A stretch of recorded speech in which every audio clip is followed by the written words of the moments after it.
I'm Dr. Blair Masters with AccuSmart, and I wanted to talk today about what happens when you eat anything that makes your blood sugar go up. I've had patients complain about, like, oh, I just ate a tiny, tiny little piece of candy and I gained 5 pounds. How does that even happen?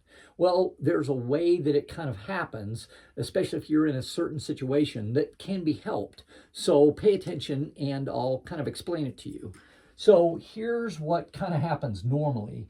Let's say your blood sugar is going along here, and let's say it's around 85, and you eat a piece of candy here and your blood sugar spikes.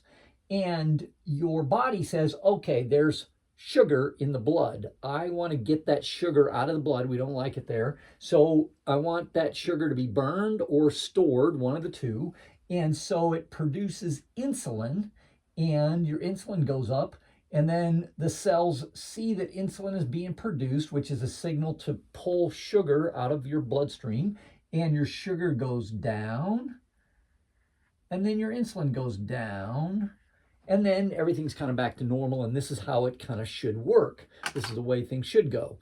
If you have a problem with what's called insulin resistance, this is what tends to happen. Is you go along, let's say at the same level, and you eat that same piece of candy bar, but in the past, your body has said, okay, well, I have produced insulin, but the cells have not paid attention to me, so I'm going to produce extra insulin to make sure that they pay attention, okay? So your blood sugar goes up and your insulin goes up, but it goes up sometimes higher than normal because your cells aren't getting the signal from your body, from your pancreas.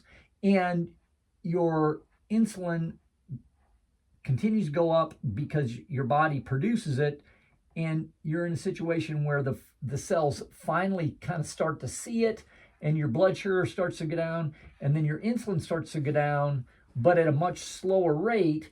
And what tends to happen is your level where you kind of have a low blood sugar signal kind of gets reset. So that tends to be a little bit higher. And now your body says, oh, I'm hungry here. My blood sugar is dropping here. So you tend to eat something else, and that tends to spike the insulin level again. And you get in this vicious cycle where your blood sugar never gets down to where it should be, down to a normal level. Now, here's what happens. Here's the thing, is when you have a cell, your cells basically have two doors in them. One door is for storage and one door is for burning.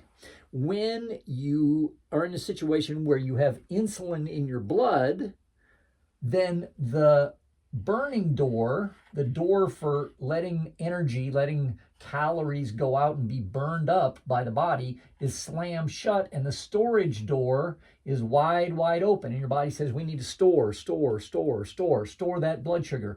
And we want sugar to be out of your blood. It is a bad idea, it really is.